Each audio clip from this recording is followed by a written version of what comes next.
she'd say, okay, what do you think? And then I'd have to click on mute and, it was... Hi, I'm Melanie. Hi. Nice to meet you. Nice to meet you too. Thank you for everything. Absolutely, you made it here. I did. It's a miracle. That's absolutely great. Hi. Do you guys feeling all set? Yeah. We're just waiting for people to trickle in. Yeah. Perennially late. Yeah, and 9 o'clock is a little fast, Okay. so. It's good to have a clock there though, so It one is can good to check start. one's pace. So when do you want me to give you time warnings? What's good for you? Oh, yeah. Like how long is your talk? I don't know. I mean, it seems like there's a lot. Okay. Would you want me to let you know when there are 10 minutes left to Oh, the wait, hour? there's 2 of them. No wonder. Okay. Oh shoot! I'm so sorry. No, it's okay. That's good. Here, take I was this like, one. gosh, that's so long.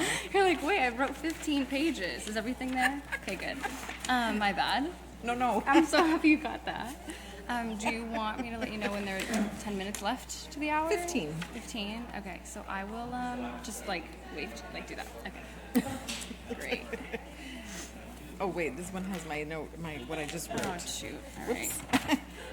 Hi. I actually graduated from music geography last Did year. you? Oh, So I'm congratulations. very happy to see you come here. Oh, nice to meet Do you. you remember Reaver Sam? Yes, of course. She's in Cambridge right now. Oh, yes. She's my best friend. Oh, yes, From no. YSE. That's great. And So I she, told her about you coming today. She said she missed you very, very much. oh, she was wonderful. Yeah. I sincerely miss my time with her in music geography. Oh, yeah, if she was your best friend. Yeah, and also, Those separations are hard. yes, and also music geography gives me such great memories. Good. Well, you should come if you're free at 3 o'clock. You should come and to the building next door. Yes, And I have classes all afternoon, right after your talk. So sorry to disturb you right now. No. I That's have nice. class at 1. Okay. I know you like the talk ended at 1. Yes. yeah, about Just that. really nice to see you. Yeah, and And tell her I welcome said to- hi. Yes, welcome to you. Thank so you. much. Thanks. Yeah, I haven't been here since 1990 Oh, welcome back. Okay, well, I think or might as well. 89. Is this thing on? Hi, everybody. In the interest of time, I think we should get started. So thank you all so much for coming to Dr. Juanita Sundberg's talk today. My name is Manon, and I'm a doctoral student here at the Yale School of Forestry and also in the anthropology department. Dr. Juanita Sundberg is an associate professor of geography at the University of British Columbia.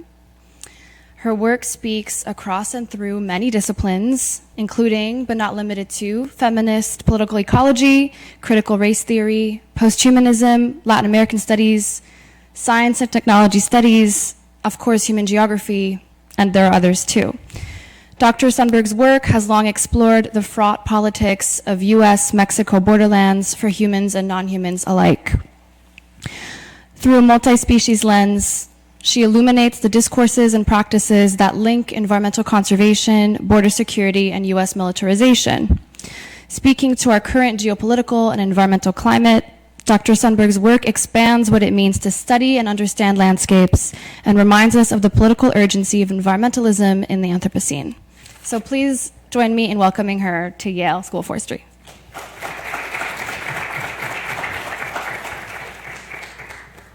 Thank you very much, Manon. We were going to start with a land acknowledgement and express our gratitude for the peoples, the ancestral caretakers of this land. I am not able to pronounce all of the words, so my apologies for that.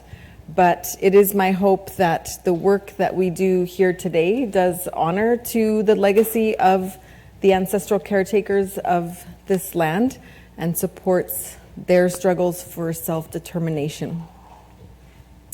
So thank you all for being here today, and thank you, Manon, for the invitation, and thank you to Melanie for making everything work and making it possible for me to be here today. And I know I'm going to meet with some of you later this afternoon, and I'm happy about that. I'm excited to hear what you're working on and stuff that you're thinking about. I want to say at the outset that I'm not going to be presenting a sort of a fully digested formal paper today. really, I'm going to be talking about some ideas I've been working with in relation to my book project, but also ideas that came out of a paper that I worked on and wrote with Jessica Dempsey and Rosemary Collard, thinking about conservation in the Anthropocene. So, yeah, I just wanted to let you know that, and when I saw that we were going to be meeting in an auditorium, I felt very anxious about that because it is not a formal talk, but auditorium makes it seem like it should be. So yeah, I've been thinking about mastery and managerialism for some time, and I'm just very interested in the ways in which discourses about the Anthropocene that circulate obviously in the sciences, but also in the social sciences, geography, anthropology, the environmental humanities, how those discourses call into being a particular subject. The master subject is what I'm going to be talking about, and what that really means for the work that we go on to do and the teaching that we do with our students. In what ways does our own teaching call into being this figure of the master subject? And I really hope that you will join me in a conversation about this, because it's something that I think is actually quite important for us to think about as we work on and talk about environmental crises and this thing called the Anthropocene. So I'll just sort of lead you a little bit through how I came to think about these ideas, mostly in relation to my book project.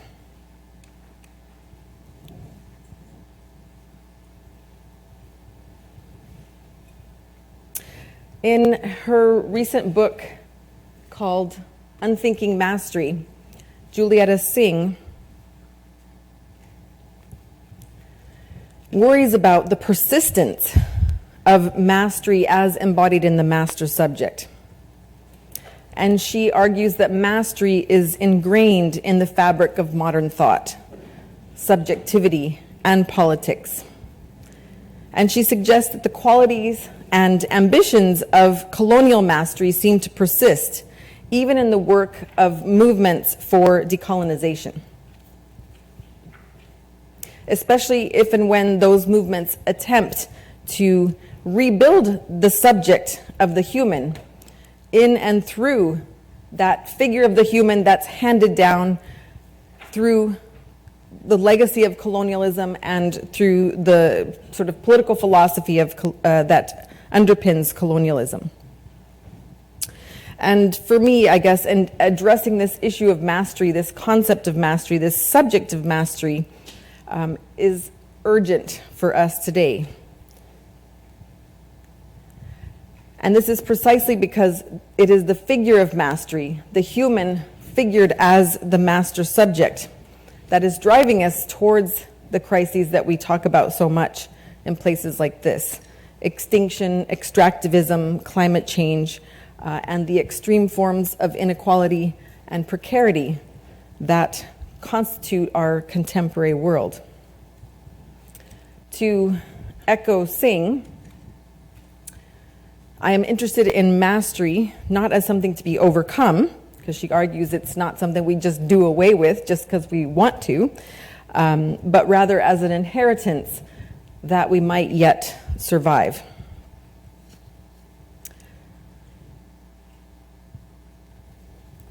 So for a few years now, as Manon said, I've been working on the US-Mexico border and trying to get through a book project, which if you've written a book, you know that's not an easy thing, but I seem to be proceeding at a glacial speed here, although glaciers are speeding up, so that maybe isn't the right metaphor anymore. Anyway, in the broadest sense, I've been thinking about the political ecologies of boundary enforcement and framing boundary enforcement on the US southern border as a more than human affair.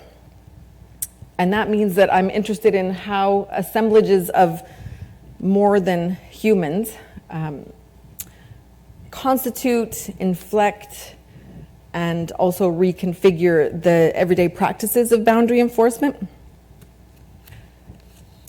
And I start in my project by looking at how enforcement operations and the actual policy of U.S. boundary enforcement, which was initiated in 1994, but really underpins all of boundary enforcement operations today. So I'm interested in how the boundary enforcement policy and operations instrumentalize the natural environment. So this is directly out of the policy. It frames deserts, mountains, rivers as natural barriers. And as objects of deterrence.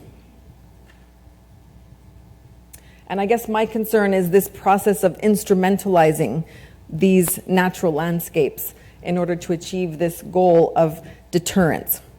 And so one of the things that I'm trying to do in the book is think through what this policy, or sort of the ontological dimensions of the policy, how it frames humans in relation to nature, and what does it mean to frame these landscapes as terrain, the sort of military terrain, right? The theater of this border conflict.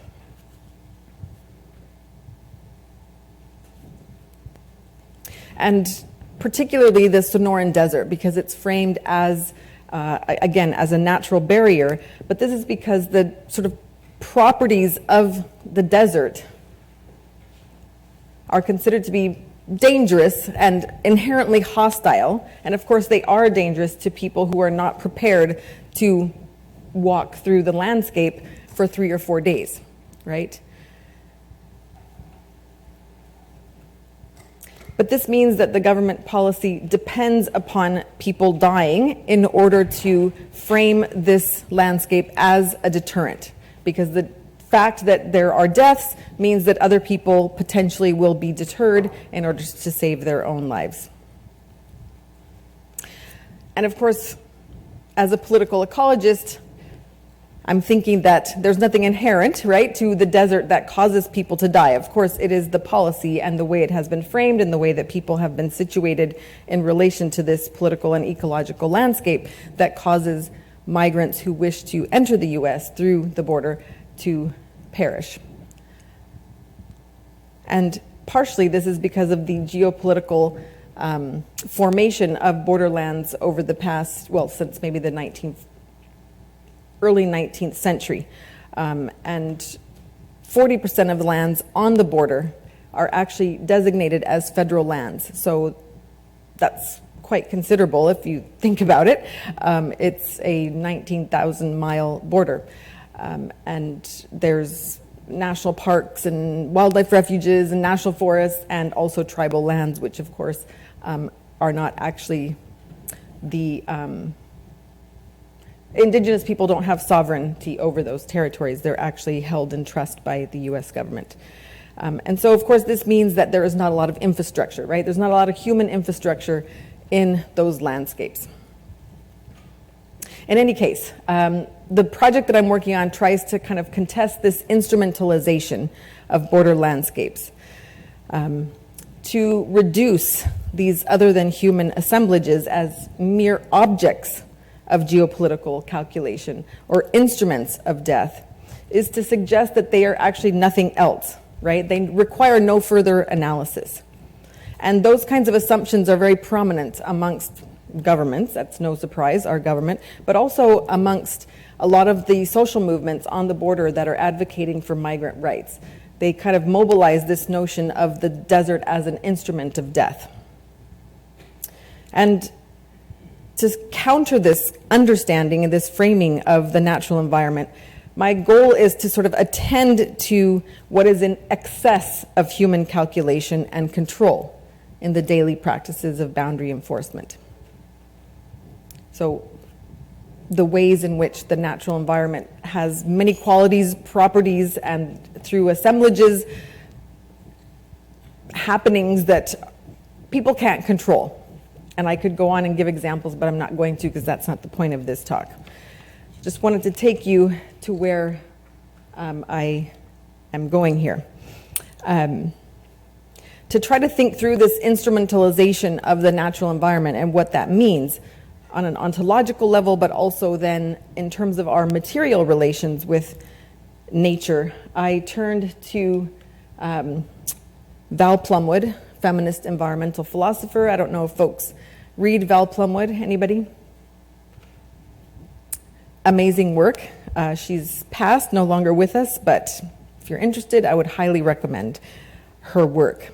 In Feminism and the Mastery of Nature, which was published in the early 90s, Plumwood was attempting through that work to develop an integrated framework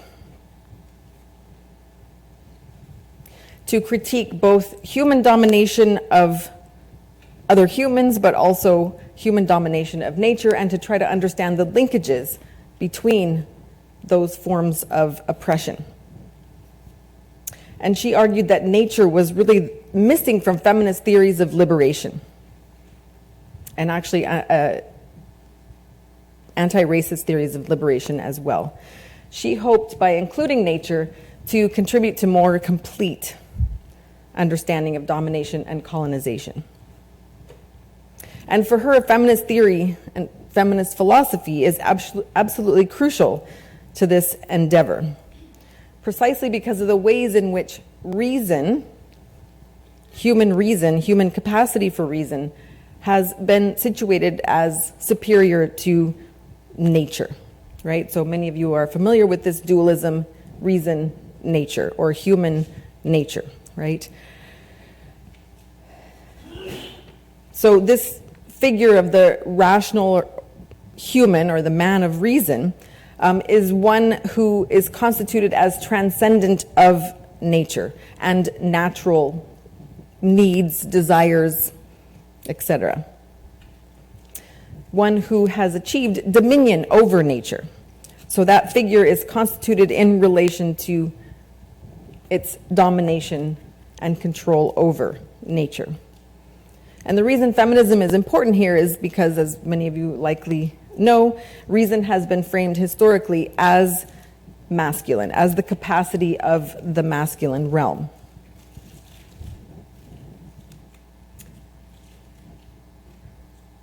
Plumwood puts this idea forward in this quote that I think works really well. So she's talking here about reason in Western philosophy. Of course, the question of what is the West, right, is always one that underpins these discussions, and what constitutes Western philosophy, but we're going to leave that to the side for just a moment. So she is arguing that this concept of reason, this capacity for reason, has been conceived as the domain of the master subject, who, as she tries to explain here, is dominant over, or achieves its selfhood through relations of domination and subordination. What's important also is that this figure of the master subject is not solely defined in terms of masculinity, and we're not talking here necessarily about men. We're talking about a masculinist framework that comes historically out of the fact that it has historically been masculine subjects who have constituted what we consider to be Western philosophy. So we're not here to hit men over the head. That's not the point of this discussion, and I want to make sure that that is understood.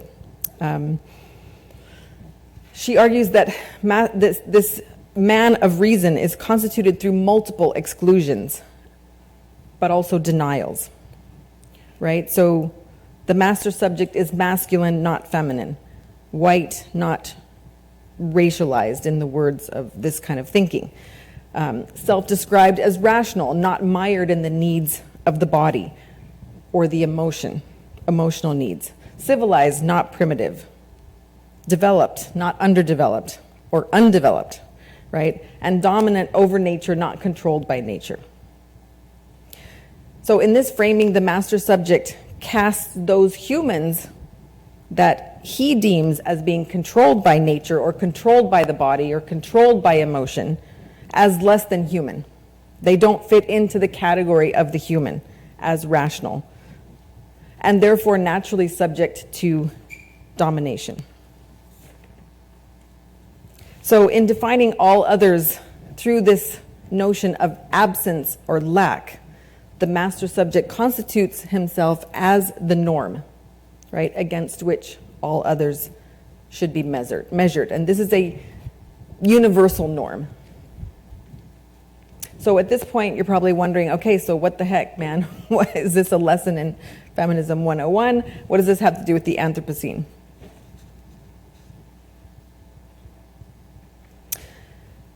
A grad student asked me this question last week in my grad seminar when we read Val Plumwood. She's like, why do we even talk about this nature-culture dualism? Why is it even a thing anymore? And she was actually quite irritated with me for asking them to read this work.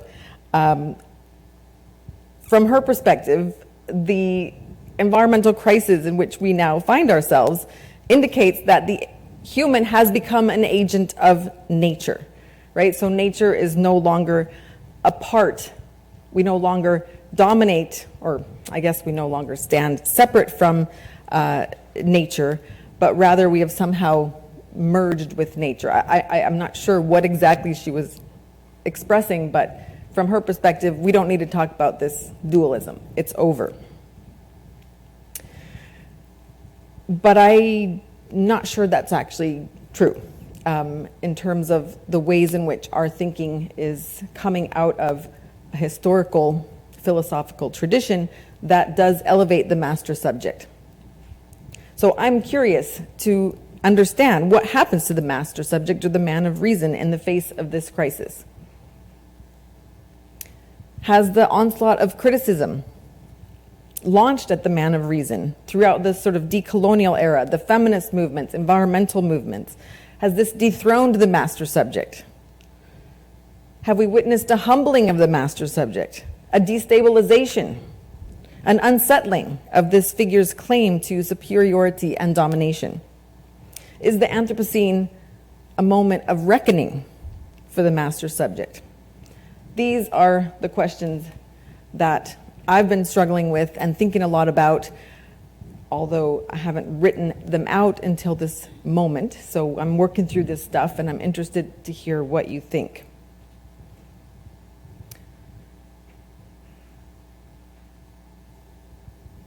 So everybody's familiar with, how the term Anthropocene comes about, right? It is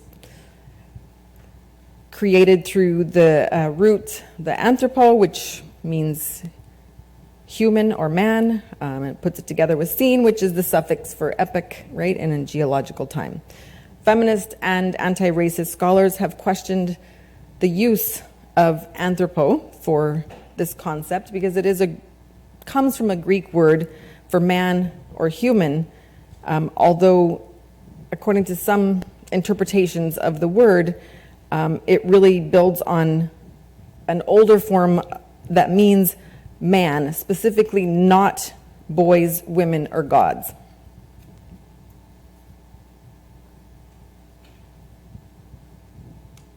So those who have put forward the concept of the Anthropocene, who have been working it through, speak about the Anthropocene as the age of man with little irony. And I say that, again, because of the social movements in the past, 100 years, let's say, that have worked to sort of dethrone this concept of man as a representation or as the figure of the human. So there's lots of critiques that you're very familiar with that argue that in situating, right, this the figure of the human as a universal species being that is undifferentiated by geographic location and position in sort of political, ecological relations across the globe is very problematic. So you're familiar with these critiques, I'm sure, of thinking about this homogeneous categorization of the human as responsible for these crises. And of course, we know, we're here studying, right, that human societies are not homogeneous across the globe, and they do not all engage in the natural environment in the same way. Paul Crutzen himself, in one of his works, talks about the fact that the humans who have brought about global warming represent only about 25% of the world population. And this becomes even more clear when we start looking at the kinds of environmental transformations that are considered to be representative or designating the new geological epoch, right? The Industrial Revolution, the burning of fossil fuels, the atomic bomb, etc. So it's clear that not all humans have participated in constituting and bringing about this thing that we call the Anthropocene. Rather, the vast majority of human populations have been enrolled as enslaved, unpaid or coerced labor that fueled the Industrial Revolution. More to the point, most of the world's peoples in the past 500 years were unwillingly enrolled in imperial projects and subsequent settler colonial formations. So imperialism and settler colonialism are crucial, actually constitutive of the emergence of capitalism and the Industrial Revolution. And today, the majority of the world's people have been made vulnerable, right, by these very transformations of the Earth systems. So if the anthropo does not correspond to all humans, then who is it calling forward? Of course, you know where I'm going with this, right? I would argue that this anthropo is calling forward and actually is embodied by this master subject, the figure of the human who constitutes himself as the man of reason, the man who represents the height of humankind because they have risen above and therefore achieved domination and control over nature. This is a colonizing identity that asserts mastery over others, especially, as I've already said, those in his mind who have not achieved this transcendence over nature. So rather than dethroning the master subject, I would argue that the Anthropocene discourses actually recuperate the man of reason from the onslaught of criticism launched at him in the past 100 years. You're probably familiar with Mark Linus's book, the title of which is The God Species, right? Which really kind of embodies this notion of the master subject. Let's see. So situating man as the agent of political ecological formations responsible for bringing about the crisis actually positions him as having dominion over natural forces. And I'll just lay out a few examples of quotes that sort of embody this notion of this master subject. And they come from work that we're familiar with if you've done any reading on the Anthropocene.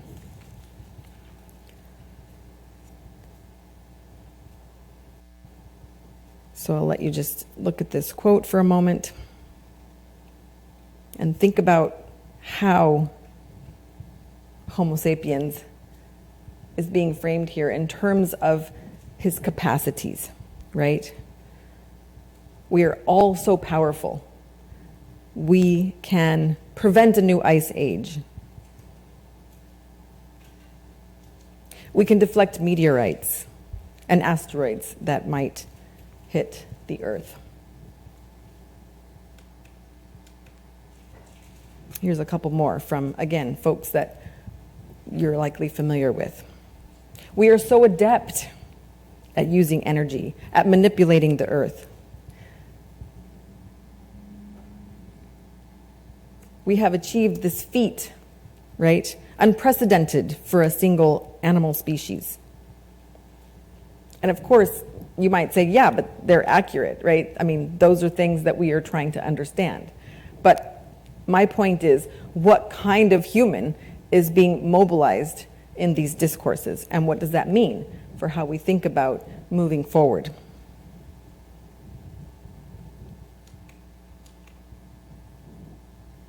A couple more quotes. Humans dominate every flux and cycle every flux and cycle of the planet's ecology.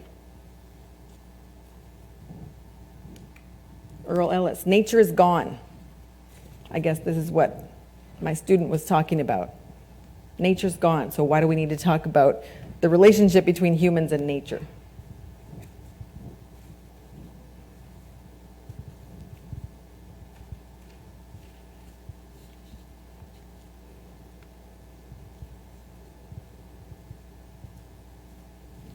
So what I'm trying to get at here is, although these discourses of the Anthropocene ostensibly engage in a critique of the age of man, they actually put forward these triumphalist narratives that are actually praising, right, man's achievement. Eileen Christ calls these narratives of human ascent.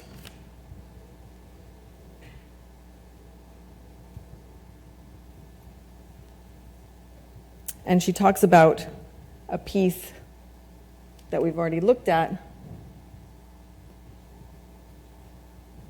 which goes into a discussion about the ways in which humans have the largest brain-to-body ratio of any animal on the earth.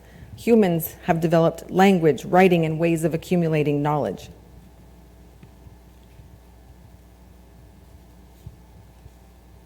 No other species now on Earth or in Earth history comes anywhere near this capability. So,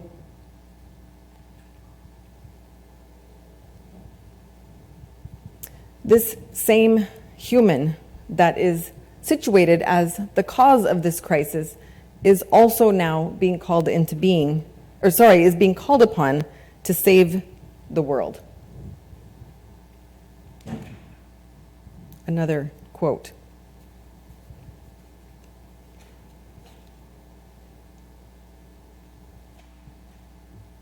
So a lot of the work that folks are doing around the Anthropocene are attempting to think about how we can develop a, quote, safe operating space for humanity in the context of the Anthropocene. So we have this framing of sort of this figure of the human as both responsible for the Anthropocene, but also as the savior, the figure that we can depend on for bringing us out of this crisis.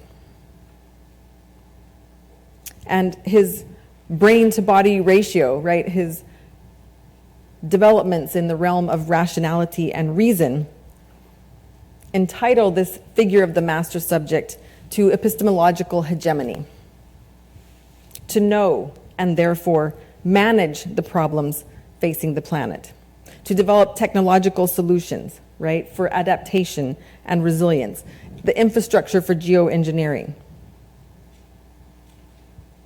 And this master subject is now also being called upon to travel around the world and teach other people how to address the effects of climate change, how to adapt to climate change.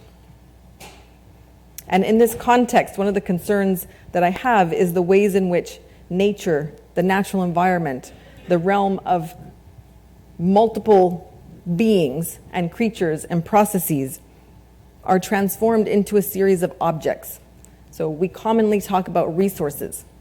What does the concept of resource do to the natural environment? It frames it merely in relation to our instrumental needs. We talk about ecosystem services. Again, our relationship to all of those beings and processes is instrumentalized and capitalized. Those beings, therefore, have no meaning or purpose of their own, no capacities outside of the human realm. And one concern that Plumwood talks about is the ways in which this framing of the master subject in relation to the natural environment denies his dependency on the natural environment. Right? We absolutely depend. This is our home. This is where we. This is what we need. This is where we are. This is who we are. But that framing of natural resources, of ecosystem services, obviously it posits that we need those ecosystem services, but that is all that the natural environment serves. So I'm getting through with my topic here.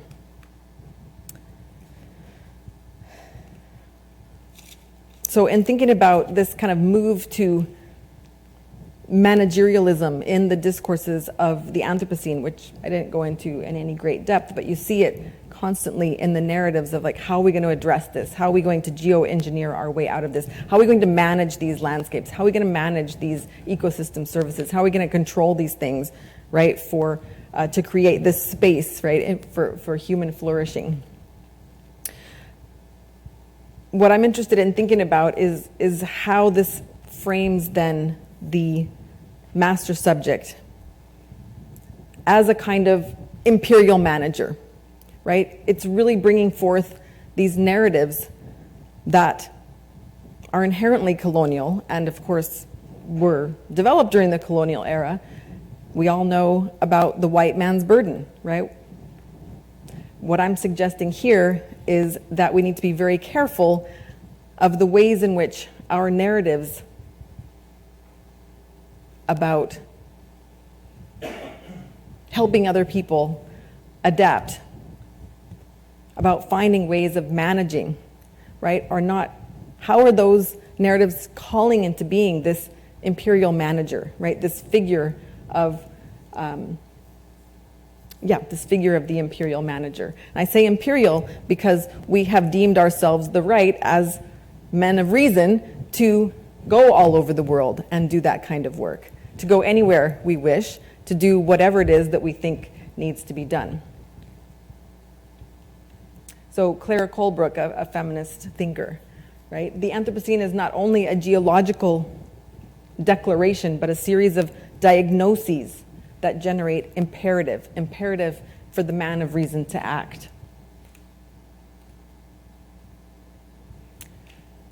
And she's arguing here that by human, right, in thinking about the realm of the human, what we need to save, what we need to protect, we're not talking about all humans, but rather the world that we, as westernized subjects, have come to believe that we deserve.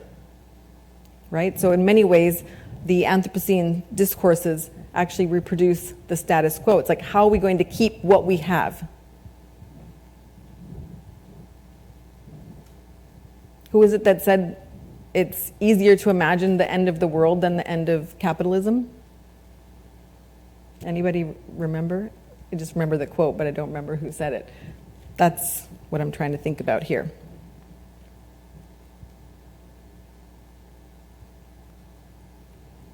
So ultimately, I'm worrying about the ways in which our discourses are bringing forth this man of reason as this imperial manager, but also then what that means for the work that we do in the classroom, right? The kind of pedagogical implications of this ontological framing. So how are we inviting our students to become imperial managers, problem solvers who can go around the world and save people from climate change, to take on that the white man's burden of saving and helping?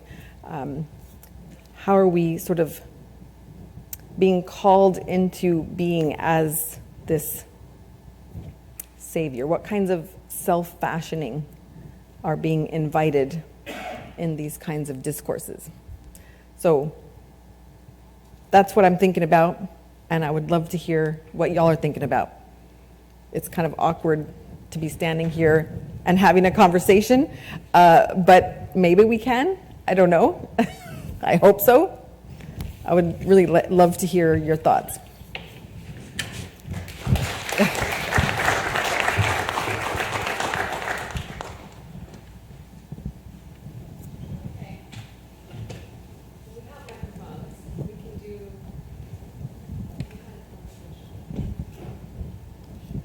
So thank you. That was very interesting. So at Yale, I don't know if you know, we had actually a discussion about the word master. Ah, no, I didn't know. The head of our undergraduate dormitories were called masters of colleges. And I think for very much the reasons you raised, there was a discussion. Of course, the dichotomy was master meaning a thought master that, and in fact, our degree at the school is the master of environmental studies. Yes. So we have the word master ingrained. So the upshot is the word master got changed to head of college. Oh. And I don't really know what you think about the word head, but it brings up the question of, to the extent that you, like with Anthropocene, that you question you question the use of the word. So anthropo, I actually looked it up and I confirmed that I was wrong, but anthropo means man originally, not human, which is what I always had thought. So thank you for that correction. Do you have a way of us going forward? So what, for instance, a simple question, what do we call the geologic era we're in that now reflects your understanding? Or any other word change that you can help us so that we can move forward to be sort of, at least acknowledge the issues that you're bringing up? Thank you so much. I mean, the word head, right? If we think, what is it, the Leviathan? No, is that right? The thinking about the state, right? Yeah, so the head is the thinker and everybody else is the doer or whatever. That has to be under the subjection of the head. So what's the difference? I mean, the head is the man of reason.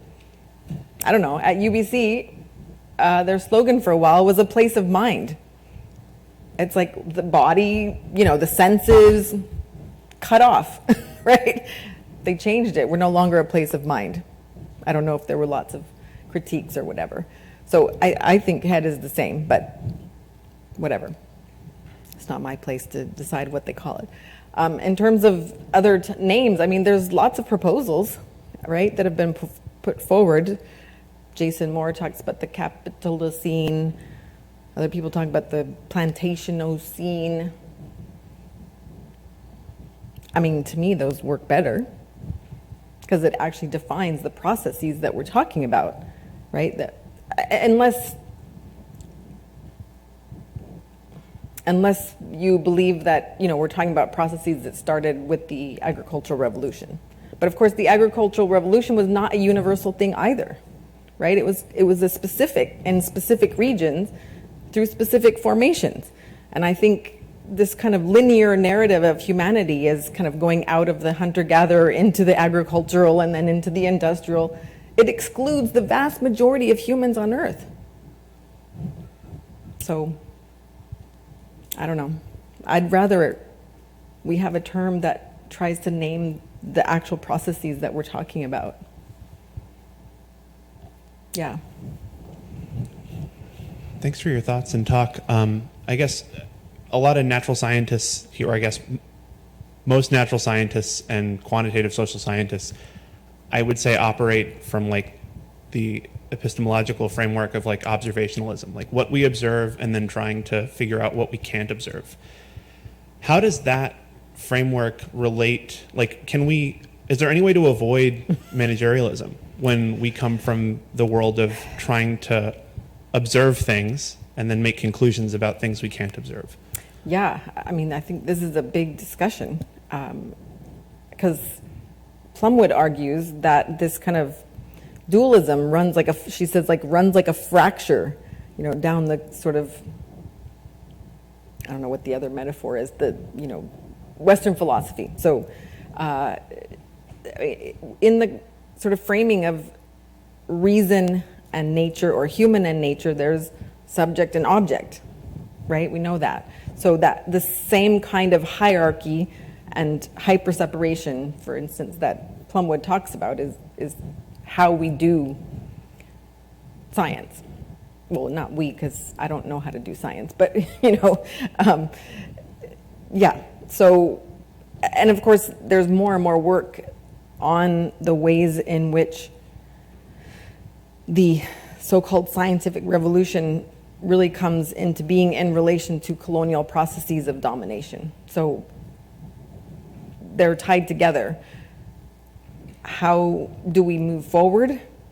I think this is something that, I don't know if I have an answer, but this is something that lots of people are trying to think about, and trying to understand what would it mean to approach our concerns from a different place.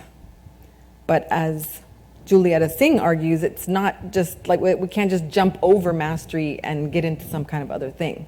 So one thing that she argues is that we use the way that we read as a way of tracing how mastery is constantly brought into being, as a way, I guess, then of thinking about how to, I can't remember the exact word that she uses, maybe like walk alongside and try to conceive of different ways of bringing ourselves into being. I don't know. I think it's really complicated. I mean, a lot of people say, well, then we need to look to, indigenous methodologies and philosophies. Well, we can't just appropriate those as if they're ours, because again, we can't just jump over where we're at. So I think it's a bigger process because it's also an institutional process, right? So for Plumwood, she's really careful in thinking about these dualisms as things that are institutionalized, right? They're not just ideas in the mind, or they're not just prejudices. They're actually institutionalized, as with sexism and racism, right? Historically in the law. So they become structures in that sense. I mean,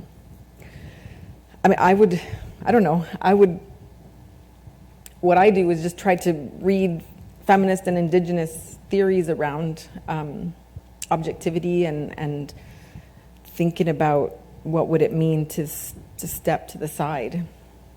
That's the only answer. I don't know. What do other people think? My first thought is, what about a return to natural philosophy and the hypothesis generation portion that precedes the testing and observational portion? I don't know. Because, I mean, natural philosophy comes out of the same tradition, doesn't it? Not necessarily. Not necessarily? Especially if humans come up with an ethic where especially if humans can come up with an ethic where they actually see themselves as a part, just nothing special, just one other creature among the 2 million that are on this planet. Yeah. And so it's not an alongside either, it's an integral part. Yeah. But then develop a respectful attitude for all non-human life, and not sort of come up with views of human privilege or human domination or human superiority because of how we define mind and exactly. reason. Yeah. I mean, putting that into practice is, I guess.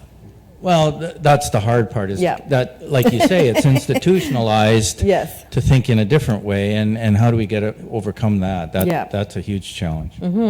Like you pointed out in the back, we get master's degrees, right? And we seek to become masters of our subjects. I mean, it's already there in our very training, not to mention, of course, the kind of training that we get. But yeah, and by walking alongside, I meant kind of walking alongside that legacy, but I guess as a way of moving away. I don't know. Yeah, I think it's hard.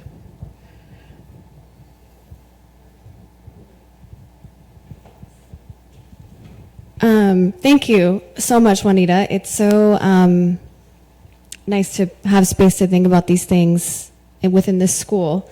And I think a lot of what you're saying is a very apt critique of some of the ways that discourses like the discourse of the Anthropocene is deployed within this very school. And one question that I had was, if as part of the master subject relationship, if you're thinking about like techno-utopia or techno-solutions, to my mind, are a really big part of the way. And it came out in the quotes about what are these, how can we imagine like these amazing solutions that we're going to come up with to solve the climate crisis. And and that is going to come through from some kind of technological fix. And I hear about it all the time. Yeah. And there's a lack of reflexivity in those kind of like fabulations or imaginations about what that will look like. Yeah. So I guess I'm just curious if you've thought about that Yes. or what you think about that as part of this. Yeah, I mean, isn't it Ellis who talks about how we need a smart Earth, as if, you know, we're talking about our phones or something? I mean, really? I don't know. I don't know. Personally, I don't see that as taking us, well, that, whatever that is, it could be a whole variety of things, but I don't understand how new forms of distancing are going to bring us into that other ethic. Personally, I don't know. But I'm just, maybe I'm just a Luddite. I'm not sure. I mean, anybody else have any thoughts on that? Thank you for your talk. My question kind of relates to this discussion around techno-utopianism, and I was thinking about how, so I'm thinking specifically about urban sustainability related technologies, just because the context I work in. I've been realizing how a lot of those technologies emphasize not just the mastery of environment, but also to a certain extent of flexibility of built into the technology. So this idea of whatever change that happens to the environment, the sensor would sense the change and then make changes to the system. So this kind of it's not necessarily a static mastery of the environment, but it is still kind of there is certain master thinking built into it in the sense that whatever changes we can adapt and overcome it. And there's also an acknowledgement of kind of certain changes that happens beyond human control. So is it a better version of it, or but also there's a problematic master thinking still kind of underlying it. So I was just curious if you had any thoughts on that kind of technologies that emphasize adaptability that lies beyond the human.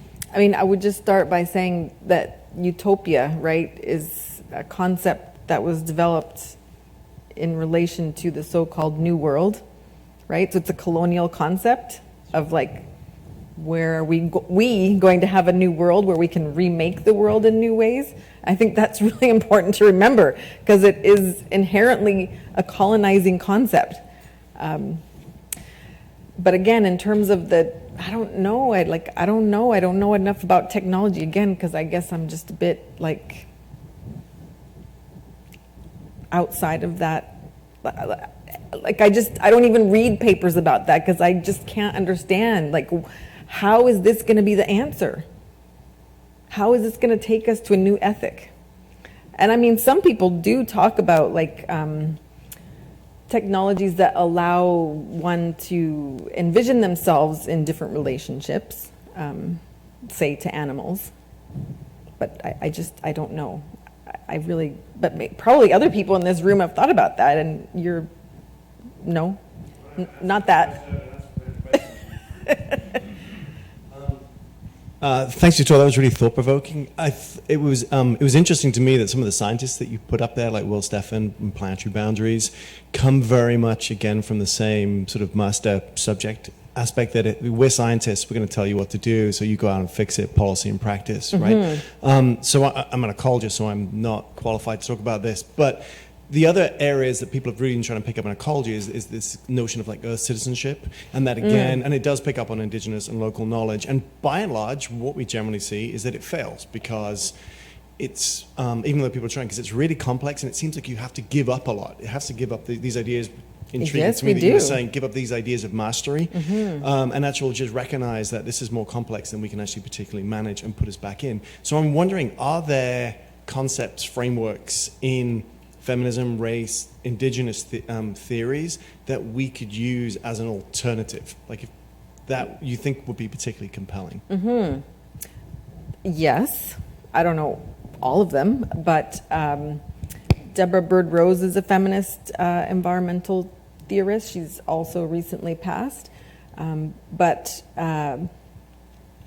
in some of the work that she does, she's calling on us westernized folks to develop practices of paying attention.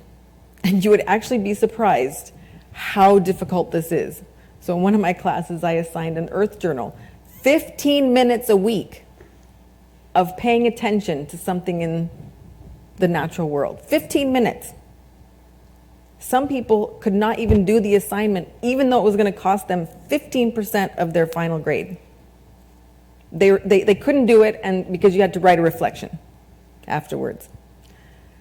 The people who did do it talked about how amazed that they were because they learned how to pay attention to changes, to movements, to relationships. I mean, this is how basic or how desperate our situation is. We cannot even pay attention. We can't listen. We can't see. So if you can't listen to what creatures and beings are saying, where are we? Where are we going? So, I mean, yes, there are discussions around that, and yeah, I mean, her suggestion of something so basic is actually, I think, phenomenal, because it does let us see where we're at. But there's things that go further, but I mean, to me, that's like an interesting starting place, because it goes beyond, like, you know, our discussions about developing a different ethic and blah, blah, blah. It's like, okay, well, where do we start?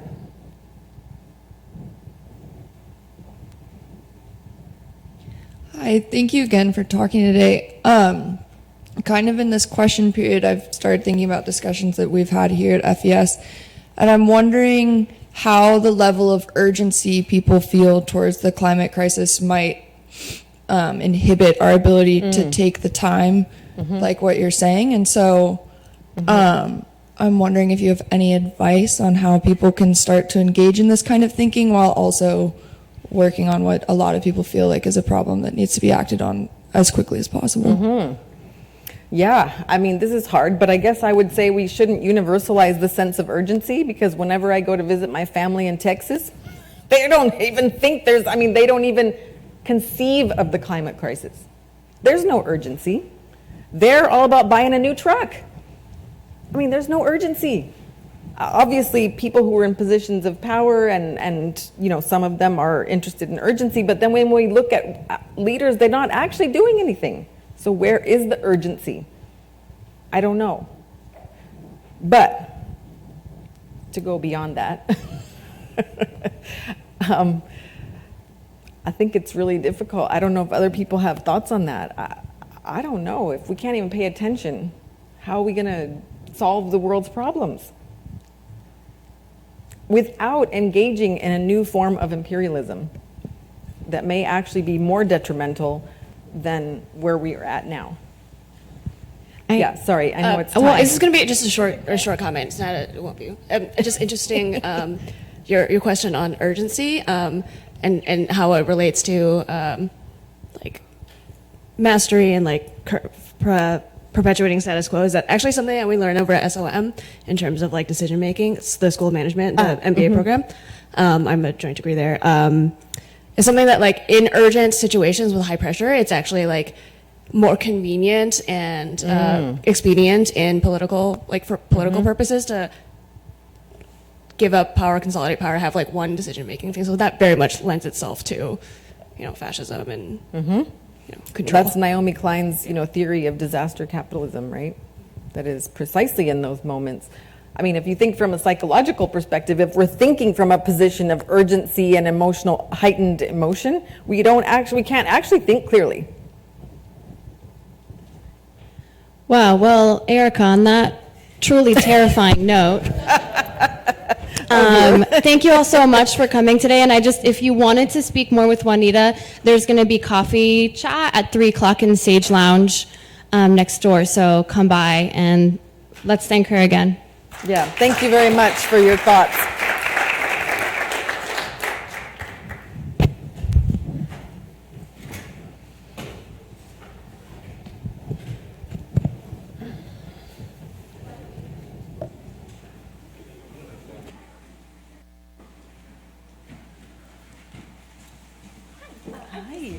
Christy? I'm a PhD student in Monroe's cohort. So, do you have any time